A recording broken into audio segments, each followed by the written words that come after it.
Hello students, आज हम start कर रहे हैं F block elements. F block elements जैसे कि नाम से पता चल रहा है एफ ब्लॉक है, इसका मतलब कि उसमें जो आखिरी इलेक्ट्रॉन है वो एफ सबशेल के अंदर एंटर करेगा। डेफिनेशन देखते हैं अपन एफ ब्लॉक एलिमेंट्स की। Elements which in addition to their incomplete D subshell of the penultimate shell have partly filled F subshell of the anti-penultimate shell। इसका मतलब क्या हुआ? पेनल्टीमेट का मतलब होता है आखिरी से पहले वाला। तो ये वो एलिमेंट्स होते हैं जिनका आखिरी से पहले वाला जो डी सबशेल होता है वो इनकम्प्लीट होता है। साथ ही साथ एंटी पेनल्टीमेट, एंटी पेनल्टीमेट मतलब पेनल्टीमेट से एक पहले, मतलब आखिरी वाले से एक पहले वाला पेनल्टीमेट और उससे एक पहले वाला एंटी पेनल्टीमेट। तो आखिरी से जो दूसरा सबशेल है उसका एफ इनकम्प्लीट होता है। ठीक है, मतलब इसमें दो इनकम्प्लीट रहेंगे, आखिरी से जस्ट पहले वाला डी और उससे पहले वाले का एफ, लेकिन आखिरी इलेक्ट्रॉन जाएगा किसमें? एफ सबशेल के अंदर। अब अपन एक एग्जाम्पल से इसको समझते हैं। पहले मैं तुम्हें इसका जनरल कॉन्फ़िगरेशन बता दूं, फिर एग्जाम्पल से उसी को समझाऊंगा। जनरल कॉन्फ़िगरेशन इनका ऐसा रहता है, सबसे बड़ा शेल मान लो n है, तो NS2 रहेगा, ये कंप्लीट है। उससे पहले वाला n-1 होगा, n-1 का s कंप्लीट, n-1 का p कंप्लीट,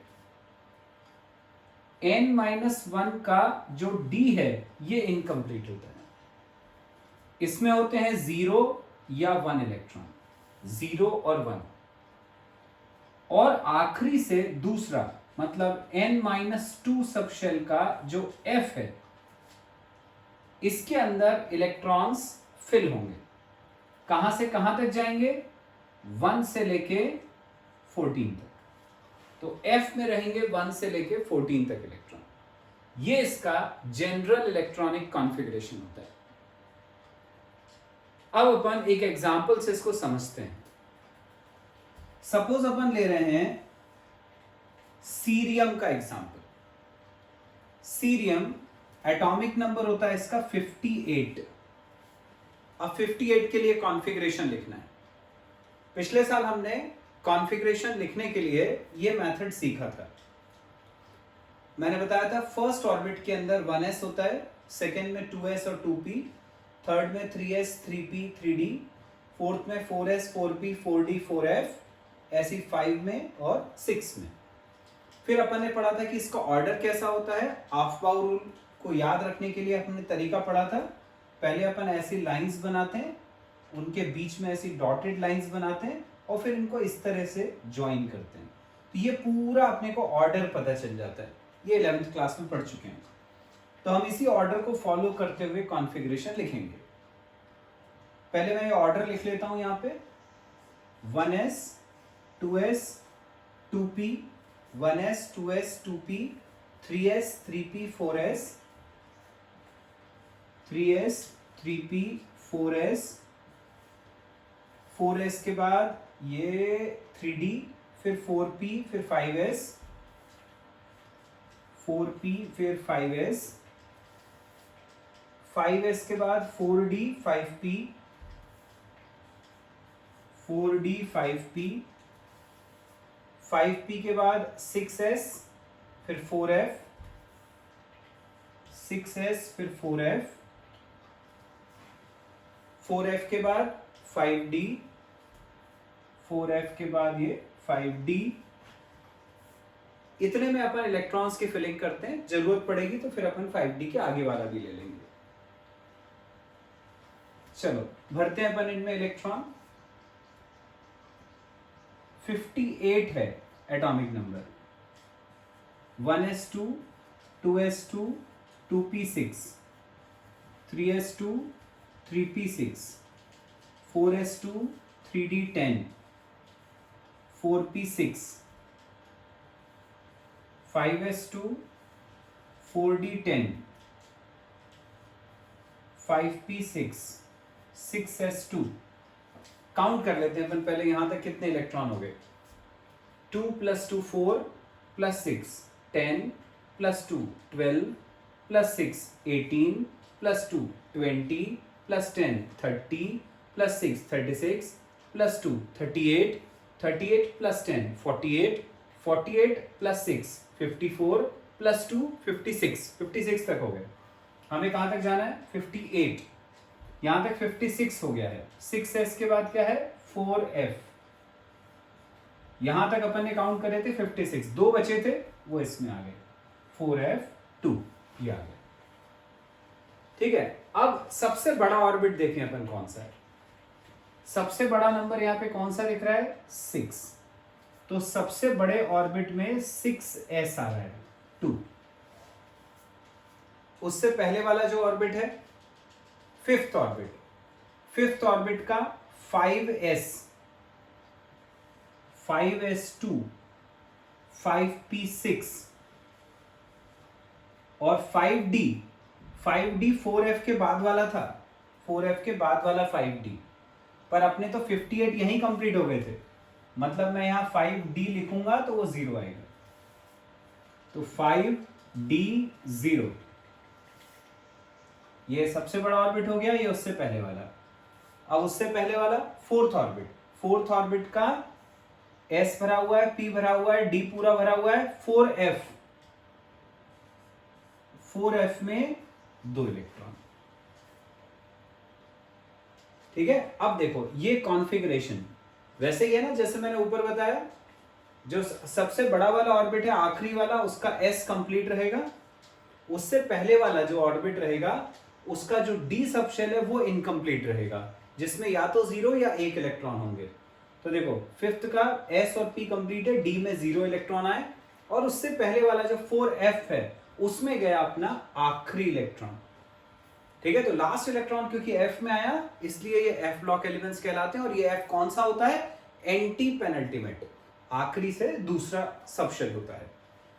ठीक है, अब यदि अपन इसके अगले एलिमेंट पे जाएंगे तो क्या हो जाएगा, इलेक्ट्रॉन आना तो 4f में है, तो यदि मान लो 59 के लिए एटॉमिक नंबर 59 के लिए कॉन्फ़िगरेशन लिखोगे तो इलेक्ट्रॉन इसमें आएगा 4f3 में, बाकी ये 5s2 5p6 5d0 और 6s2 ये ऐसे ही चलेगा। ठीक है, अब मैंने ये जो कॉन्फ़िगरेशन लिखा था उसमें बोला था d के अंदर या तो 0 या 1 इलेक्ट्रॉन होंगे, तो तुम्हें दिख रहा है 0 तो आ गए, 1 कब आएंगे, 0 वाला केस तो समझ में आ गया। 1 तब आते हैं जब यहां पे मान लो f के अंदर 8 इलेक्ट्रॉन होंगे, 2 3 4 ऐसे बढ़ता चलेगा, 5 6 7 8, जब 4f 8 हो गया, बाकी ये सब ऐसे ही रहा, 5s2 5p6 5d0 6s2 ऐसा हो गया कॉन्फ़िगरेशन। तो देखो f में कितने आ गए 8, लेकिन अपन को पता है f के अंदर मैक्सिमम कितने हो सकते हैं इलेक्ट्रॉन 14, तो f ये चाहता है कि या तो वो कंप्लीटली फिल्ड हो जाए नहीं तो एग्जैक्टली हाफ फिल्ड हो, तो उसकी स्टेबिलिटी ज्यादा होगी। तो वो क्या करेगा, हाफ फिल्ड होने के लिए ये जो 8 इलेक्ट्रॉन्स हैं उसकी जगह पर 7 अपने पास रखेगा, ताकि वो 14 का हाफ, 14 का एग्जैक्ट हाफ हो जाए तो वो ज्यादा स्टेबल हो जाएगा। तो यहां 7 रखेगा और अपना एक इलेक्ट्रॉन जो है वो अगले में दे देगा, तो ये आ जाएगा 4f7, 5s2 पूरा भरा हुआ है उसमें नहीं दे सकता, 5p6 पूरा भरा हुआ है उसमें नहीं दे सकता, 5d इनकम्प्लीट है इसको दे सकता है, तो ये हो गया 5d1 6s2। तो देखो d के अंदर या तो 0 या 1, जो मैंने बताया था या तो 0 या 1 इलेक्ट्रॉन आ जाएंगे, बाकी नया इलेक्ट्रॉन f के अंदर एंटर करता जाए। तो इस टाइप का होता है इनका जनरल इलेक्ट्रॉनिक कॉन्फ़िगरेशन। अब बच्चों अपन देखते हैं f ब्लॉक एलिमेंट्स की सीरीज, जैसे अपन ने d ब्लॉक एलिमेंट्स में देखा था 3d series 4d series 5d ऐसी सीरीज थी d की, बिल्कुल उसी तरह से जो f ब्लॉक के एलिमेंट्स हैं ये पूरे पीरियोडिक टेबल के नीचे तुमने देखा होगा 2 हॉरिजॉन्टल रोज होती हैं, ये जो 2 रोज होती हैं इनके अंदर f ब्लॉक एलिमेंट्स को प्लेस किया जाता है, और ये जो दो रोज हैं इनको अपन बोलते हैं series of F block elements. ये जो दो सीरीज है उसमें जो फर्स्ट वाली सीरीज है उसको हम बोलते हैं 4f सीरीज। नाम से पता चल रहा है 4f। 4f क्यों? क्योंकि आखिरी इलेक्ट्रॉन f सब शेल के अंदर एंटर करेगा। जैसे मैंने तुम्हें सीरियम का एग्जांपल दिया था, वो पहला एलिमेंट होता है इस सीरीज का। तो इसके अंदर जो एलिमेंट्स होते हैं 14 एलिमेंट्स हैं। सीरियम जिसका एटॉमिक नंबर 58 से लेकर ल्यूटेशियम एटॉमिक नंबर 71 तक, ये 14 एलिमेंट्स की पहली सीरीज जो है इसको हम बोलते हैं 4f series. Second series 5f series कहलाती है। नाम से पता चल रहा है 5f मतलब last electron f sub shell के अंदर एंटर करेगा। इसमें भी 14 एलिमेंट्स हैं। फर्स्ट एलिमेंट होता है थोरियम एटॉमिक नंबर 90 से लेकर last element lawrencium atomic number 103 तक। ठीक है, ये 14 एलिमेंट्स की दो सीरीज होगी 4f एंड 5f। अब बच्चों अपन देखते हैं इन एलिमेंट्स की जो f ब्लॉक एलिमेंट्स हैं उन्हीं को अपन इनर ट्रांजिशन एलिमेंट्स भी बोलते हैं। इनकी जनरल कैरेक्टरिस्टिक्स, पहली है हार्ड मेटल्स होती हैं। क्योंकि हार्ड है इनको पिघलाना मुश्किल है, ज्यादा गर्म करना पड़ेगा, तो मेल्टिंग पॉइंट हाई होते हैं। तो they are hard metals with high melting points. Second है ऑक्सीडेशन स्टेट। इनकी जो ऑक्सीडेशन स्टेट है वो वेरी करती है। जैसे डी ब्लॉक एलिमेंट्स में अपन ने पढ़ा था बहुत सारी ऑक्सीडेशन स्टेट शो करते हैं, +2 +3 +4 ऐसे। बिल्कुल इसी तरह से ये एफ ब्लॉक वाले एलिमेंट्स भी शो करते हैं। लेकिन जो सबसे ज्यादा स्टेबल ऑक्सीडेशन स्टेट होती है इनकी वो होती है +3। अब ये +3 ऑक्सीडेशन स्टेट कैसे शो करेंगे? तो यदि मान लो जैसे आखिरी ऑर्बिट 6s है तो वो 6s के 2 इलेक्ट्रॉन और उससे पहले वाला जो है 5d, यदि उसमें से एक इलेक्ट्रॉन जाता है तो ये 2 और 1 मिलकर +3 ऑक्सीडेशन स्टेट शो करेंगे। ठीक है। कलर, नेक्स्ट प्रॉपर्टी है कलर। ये जो मेटल्स हैं जो मैंने बोला था हार्ड मेटल्स होती हैं ट्रांजिशन एलिमेंट्स, इनका रंग जो होता है वो सिल्वरी व्हाइट होता है। तो सिल्वरी व्हाइट मेटल्स होती हैं इनर ट्रांजिशन एलिमेंट्स। अगली प्रॉपर्टी है बच्चों लेंथेनाइड कॉन्ट्रैक्शन। बहुत इंपॉर्टेंट है।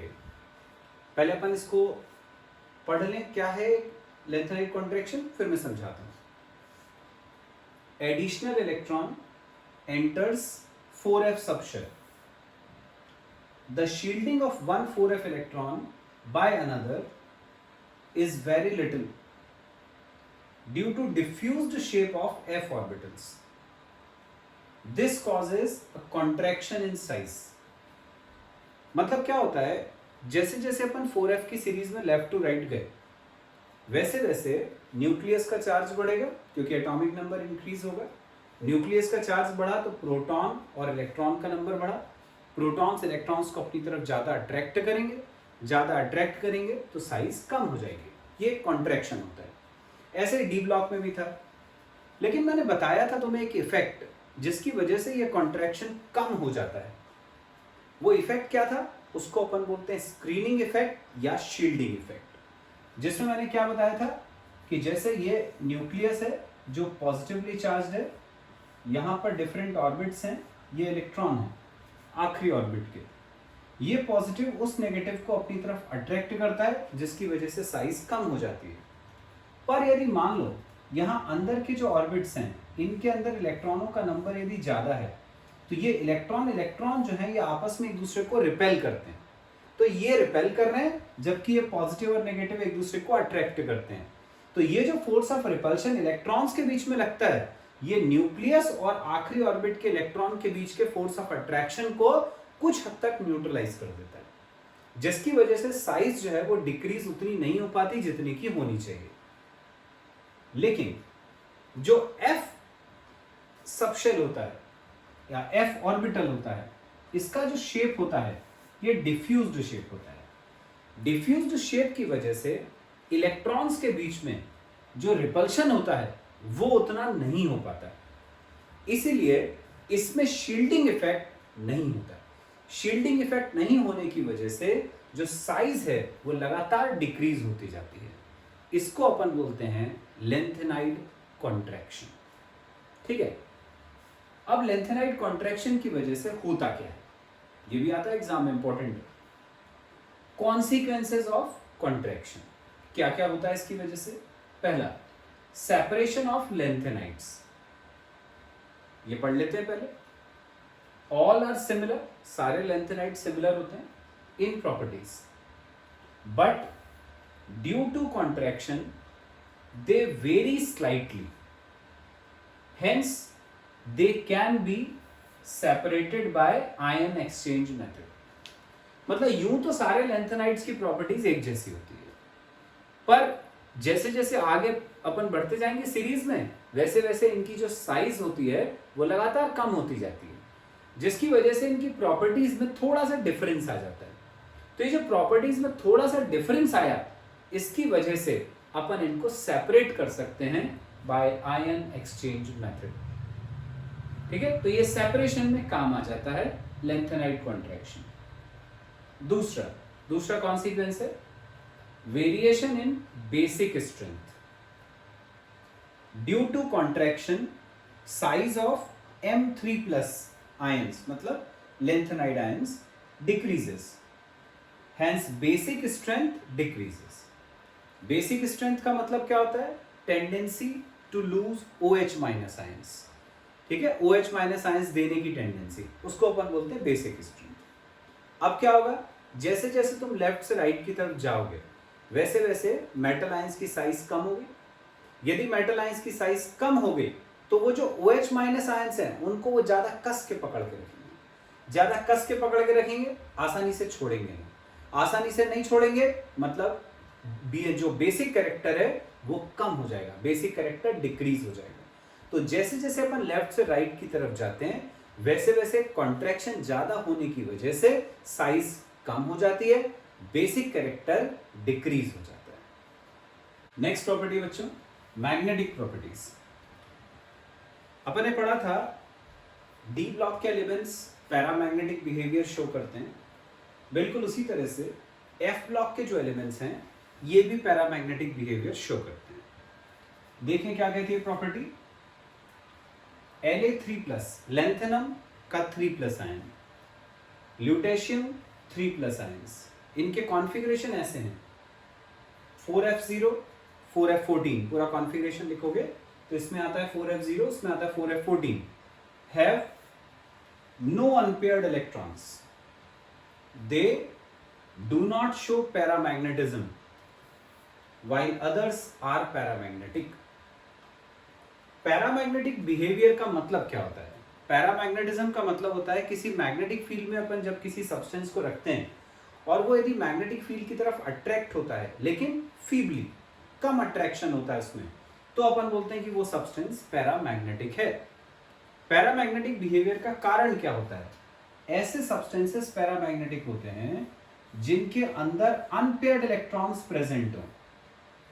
यदि ऐसे अनपेयर्ड इलेक्ट्रॉन्स प्रेजेंट हैं तो ये पैरामैग्नेटिक बिहेवियर शो करेगा, और यदि सारे के सारे इलेक्ट्रॉन, जितने भी इलेक्ट्रॉन प्रेजेंट हैं, भले ही वो पूरी तरह से फिल्ड नहीं हो, लेकिन जितने भी इलेक्ट्रॉन्स यदि प्रेजेंट हैं वो सब की सब पेयर्ड हैं, तो फिर वो एलिमेंट पैरामैग्नेटिक बिहेवियर शो नहीं करेगा। तो अब जैसे अपन ने ये देखा, लेंथेनम 3 प्लस आयन 4f0 है, एक भी इलेक्ट्रॉन नहीं है। जब उसके अंदर एक भी इलेक्ट्रॉन नहीं है मतलब उसके अंदर ऑर्बिटल्स में जो सिंगल इलेक्ट्रॉन प्रेजेंट होते हैं, सिंगल इलेक्ट्रॉन वो है ही नहीं, तो ये पैरामैग्नेटिक बिहेवियर शो नहीं करेगा। यदि 4f14 है, 14 है इसका मतलब कि पूरा भर गया।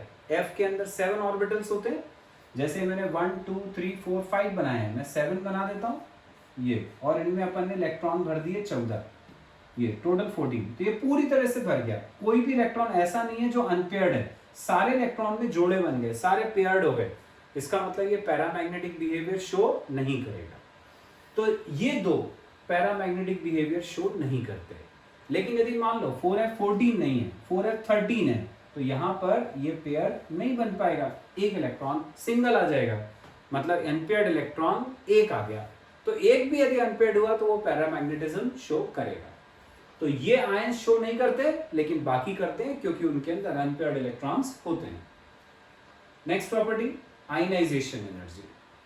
their ionization energies are low and comparable with alkaline earth metals. They are highly electropositive. Alkaline earth metals कौन से होते हैं? सेकेंड ग्रुप के एलिमेंट्स। तो इनकी जो आयनाइजेशन एनर्जी है उसकी वैल्यू जो है वो लगभग सेकेंड ग्रुप के एलिमेंट्स के समान है। और सेकेंड ग्रुप के एलिमेंट्स कैसे होते हैं? ज्यादा इलेक्ट्रोपॉजिटिव होते हैं, एस ब्लॉक के एलिमेंट्स होते हैं। तो जैसे एस ब्लॉक के एलिमेंट्स की इलेक्ट्रोपॉजिटिविटी ज्यादा होती है उसी तरह से इनकी भी इलेक्ट्रोपॉजिटिविटी ज्यादा होती है। इनमें ज्यादा टेंडेंसी होती है इलेक्ट्रॉन देने की, आसानी से इलेक्ट्रॉन दे सकते हैं, इसलिए अपन बोलते हैं इनकी आयनाइजेशन एनर्जीज लो होती है। नेक्स्ट है कॉम्प्लेक्स फॉर्मेशन। जैसे अपन ने डी ब्लॉक एलिमेंट्स में पढ़ा था कि D block elements complex compounds बनाते हैं, बड़े बड़े कंपाउंड बनाते हैं। जैसे हमने ये पढ़ा था K4FeCN6, इस तरह के कोऑर्डिनेशन कंपाउंड्स बनाते हैं जिसमें ये सेंट्रल मेटल एटम जो होता है ये डी ब्लॉक का एलिमेंट हमने पढ़ा था। इस तरह के कॉम्प्लेक्स फॉर्मेशन की जो टेंडेंसी है वो ये एलिमेंट्स शो नहीं करते। नेक्स्ट है रिएक्टिविटी। मैंने अभी तुम्हें बताया कि इनकी आयनाइजेशन एनर्जी लो होती है, ये हाईली इलेक्ट्रोपॉजिटिव एलिमेंट्स होते हैं सेकेंड ग्रुप के एलिमेंट्स के समान। क्योंकि ये सेकेंड ग्रुप के एलिमेंट्स के समान हैं मतलब कि इनकी रिएक्टिविटी ज्यादा होगी, तो इनकी रिएक्टिविटी जो है वो हाई होती है। हाई रिएक्टिविटी क्योंकि आयनाइजेशन एनर्जी लो होती है। अब देखते हैं अपन बच्चों जो 5F सीरीज है, जो सेकेंड वाली सीरीज है अपनी, उसकी जनरल कैरेक्टरिस्टिक्स। जो 5F सीरीज है उसको अपन बोलते हैं एक्टिनाइट्स, 4F को हमने बोला था लेंथेनाइट्स। जनरल कैरेक्टरिस्टिक्स में पहली ऑक्सीडेशन स्टेट। ये जो 5F सीरीज के एलिमेंट्स हैं एक्टिनाइट्स, इनकी मोस्ट कॉमन ऑक्सीडेशन स्टेट होती है +2। अपन ने लेंथेनाइट में पढ़ी थी +3, इनकी रहती है +2। सेकेंड है फिजिकल स्टेट। ये होते हैं सिल्वरी वाइट मेटल्स। लेंथेनाइट्स में भी पढ़ा था, they are silvery white metals, hard metals थे, वैसे ये भी होते हैं। डेंसिटी, जैसे वो हार्ड मेटल्स थे वैसे ये भी हार्ड मेटल्स हैं। हार्ड मेटल है मतलब high density, high melting point, तो they have high densities. Next है colour. Ions with 5F0 and 5F7 are colourless while others are colored। बच्चों ये जो कलर होता है ना आयंस का, इसका भी रीजन वैसा ही होता है जैसा पैरामैग्नेटिक बिहेवियर का होता है।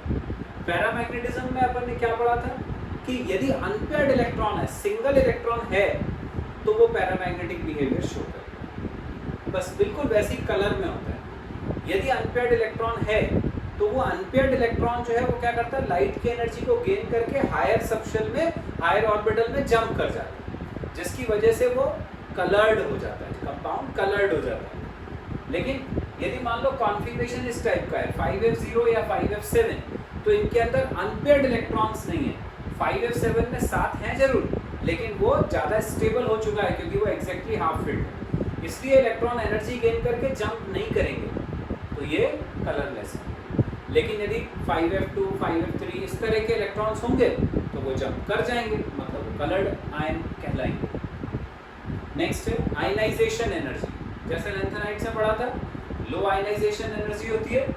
इसी से रिलेटेड अगला पॉइंट है हाई इलेक्ट्रोपॉजिटिव। वही रीजन, आयनाइजेशन एनर्जी कम तो टेंडेंसी ज़्यादा इलेक्ट्रॉन देने की, तो इलेक्ट्रोपॉजिटिव कैरेक्टर बढ़ जाता है। कॉम्प्लेक्स फॉर्मेशन, लेंथेनाइट्स में मैंने पढ़ा था कि वो कॉम्प्लेक्स फॉर्मेशन शो करने, कॉम्प्लेक्स कंपाउंड्स बनाने की टेंडेंसी शो नहीं करते, जबकि एक्टिनाइट्स शो करते हैं, they have strong tendency. Last है एक्टिनाइट कॉन्ट्रैक्शन। जैसे लेंथेनाइट्स में था कि अपन ने लेफ्ट टू राइट गए तो साइज कम हो गई, बिल्कुल उसी तरह से एक्टिनाइट्स में भी अपन लेफ्ट टू राइट जाते हैं तो साइज डिक्रीज हो जाती है। इसको हम बोलते हैं एक्टिनाइट कॉन्ट्रैक्शन। लेकिन लेंथेनाइट कॉन्ट्रैक्शन जो है वो ज़्यादा इंपॉर्टेंट है as compare to actinide contraction. तो बच्चों ये अपना जो D block and F block element वाला चैप्टर था ये आज अपना खत्म हो गया। अब हम नेक्स्ट क्लास से नया चैप्टर स्टार्ट करेंगे।